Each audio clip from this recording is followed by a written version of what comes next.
मैनपुरी लोकसभा उपचुनाव के नतीजों के बाद सपा कार्यकर्ताओं में जश्न का माहौल। मैनपुरी लोकसभा उपचुनाव में समाजवादी प्रत्याशी डिंपल यादव की बढ़ोतरी के बाद सपा कार्यालय पर जश्न का माहौल देखने को मिला।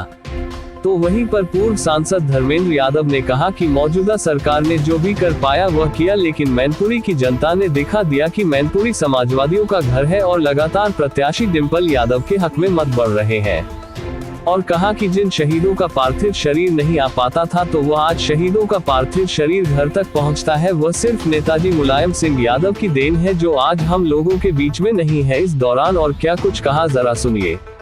मैनपुरी जिले से मनोज शर्मा के साथ अमित कौशिक की विशेष रिपोर्ट। पुलिस के, क्योंकि लोग जानते हैं पुलिस में मैनपुरी के लोग बहुत हैं, फौज में बहुत हैं, तो छुट्टी नहीं आ सकती थी। मैनपुरी चुनाव जीतने के लिए सरकार जो कुछ कर सकती थी सब कुछ किया, लेकिन बावजूद इसके मैनपुरी की जनता को बारंबार नमन है, प्रणाम है, सलाम है कि मैनपुरी की जनता के जज्बातों के लोग समझ भी नहीं पाए। जीत का सर्टिफिकेट लेने के लिए प्रत्याशी साथ में क्या राष्ट्रीय अध्यक्ष भी आने की उम्मीद है? अभी कार्यक्रम नहीं है, अभी तो गिनती चल रही है। अभी तो 1/3 गिनती आ पाई है इलेक्शन कमीशन की साइट पर। कुछ सूचनाएं जरूर और आगे तक की चल रही हैं, लेकिन अभी साइट पर तो 1/3 गिनती आई है। गिनती खत्म होने दीजिए, बेहतर होगा। राष्ट्रीय अध्यक्ष जी आए, वो राष्ट्रीय अध्यक्ष जी का फैसला होगा। और मैनपुरी की जनता को तो मैं समझता हूँ वही आगे असली आभार व्यक्त कर पाएंगे। हम लोग तो चूंकि आप बैठे हो, आपके सम्मान में अपना बयान दे रहे हैं। ठीक, जनता को जानने का काम किया है। बीजेपी कह रही है कि कुछ अभी भी चमत्कार हो सकता है। अभी भी देखिए, कोई व्यक्तिगत मैं कहूँ मैं प्रभारी नहीं, मैनपुरी का हर कार्यकर्ता प्रभारी था। ये तो पार्टी का एक अपना काम करने का, एक काम बांटने का तरीका है। पार्टी ने जो जिम्मेदारी डाली थी, हमारी जिम्मेदारी थी। और मैं क्या, ये तो मैनपुरी की जनता ने हमारी जिम्मेदारी को सफल कर दिया है।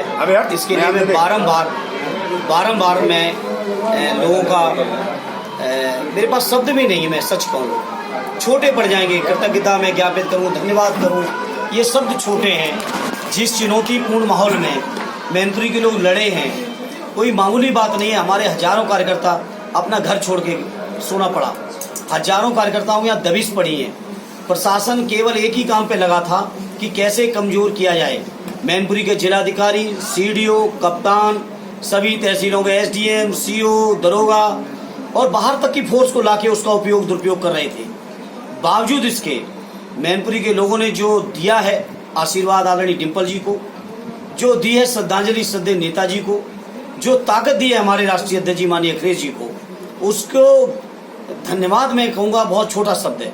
मैं इतना ही कह सकता हूँ, जिस लायक है मेरा परिवार, जिस क्षमता से और जहाँ भी रहेंगे, जैसे नेताजी ने हर मौके पर मैनपुरी लोगों को साथ दिया था, आदरणीय अखिलेश यादव जी उसी तरह से मैनपुरी लोगों के साथ रिश्तों को भी निभाएंगे, उनके संघर्षों में भी साथ रहेंगे।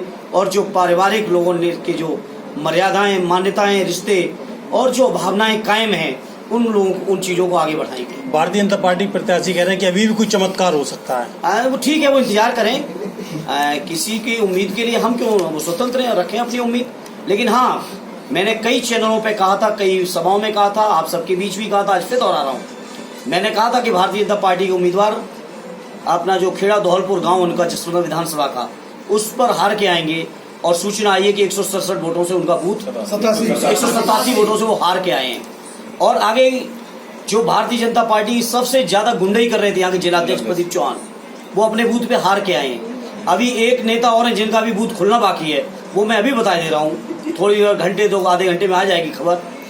वो गोपालपुर जो गांव है राष्ट्रवाद सांसद हरनाथ सिंह जी का, वो अपने गांव में जमानत नहीं बचा के आ पाएंगे। ये भारतीय जनता पार्टी के नेताओं की हालत है। यही बात मैं कह रहा था कि भाजपा की क्षमता नहीं है मैनपुरी लड़ने की, यहाँ तो प्रशासन लड़ रहा था। यही कारण है कि हमारा कोई कार्यकर्ता नहीं बचा जो मुकदमा न झेला हो, कोई साथी नहीं बचा जो जरा भी जिसका व्यापार था उसको नोटिस न मिला हो, जो जरा भी सरकारी कर्मचारी। और तो छोड़ो, मैनपुरी चुनाव जीतने के लिए पूरे प्रदेश के कर्मचारियों के लिए आदेश कर दिया गया कि कोई छुट्टी नहीं आ सकता है। पुलिस के, क्योंकि लोग जानते हैं पुलिस में मैनपुरी के लोग बहुत हैं, फौज में बहुत हैं, तो छुट्टी नहीं आ सकती थी। मैनपुरी चुनाव जीतने के लिए सरकार जो कुछ कर सकती थी सब कुछ किया, लेकिन बावजूद इसके मैनपुरी की जनता को बारंबार नमन है, प्रणाम है, सलाम है कि मैनपुरी की जनता के जज्बातों के लोग समझ भी नहीं पाए। जीत का सर्टिफिकेट लेने के लिए प्रत्याशी साथ में क्या राष्ट्रीय अध्यक्ष भी आने की उम्मीद है? अभी कार्यक्रम नहीं है, अभी तो गिनती चल रही है। अभी तो 1/3 गिनती आ पाई है इलेक्शन कमीशन की साइट पर। कुछ सूचनाएं जरूर और आगे तक की चल रही हैं, लेकिन अभी साइड पर तो एक नई गिनती आई है, गिनती खत्म होने दीजिए। बेहतर होगा राष्ट्रीय अध्यक्ष जी आए, वो राष्ट्रीय अध्यक्ष जी का फैसला होगा। और मैनपुरी की जनता को तो मैं समझता हूँ वही आगे असली आभार व्यक्त कर पाएंगे। हम लोग तो चूंकि आप बैठे हो, आपके सम्मान में अपना बयान दे रहे हैं। ठीक।